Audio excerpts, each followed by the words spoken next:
গার্লফ্রেন্ডকে বিদায় দিয়ে সরাসরি চলে আসছি ফয়সাল মসজিদে। আপনারা পিছনে দেখতে পাচ্ছেন এই মসজিদটা আসলে অনেক বড়। ইসলামাবাদের নাম করা একটা মসজিদের মধ্যে একটা, পাকিস্তানের নাম করা মসজিদের মধ্যে একটা, ইসলামাবাদ বললে ভুল হবে আর কি।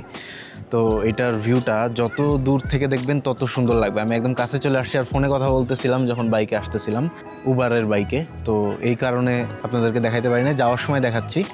তো মসজিদটা একটু ঘুরে দেখি, পারলে নামাজের সময় হলে এক ওয়াক্ত নামাজ পড়ে যাওয়ার ইচ্ছা আছে ইনশাআল্লাহ। नजर नहीं आते पूरा अगर आए तो ঠিক আছে, প্রবলেম নেই। Thank you so much.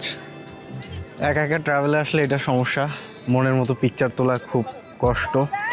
মানুষ ডেকে ডেকে আর কি পিকচার তুলে নিলাম, তাও দেখা গেল খালি মাথা আছে পা নাই, আবার খালি মসজিদ আছে আমি নাই, এইসব হচ্ছে আর কি। যাই হোক, এটা কমন, কোনো সমস্যা নেই।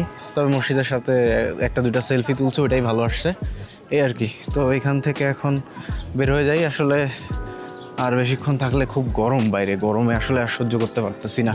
তবে মসজিদটা অনেক সুন্দর, অনেক সুন্দর, অনেক সুন্দর।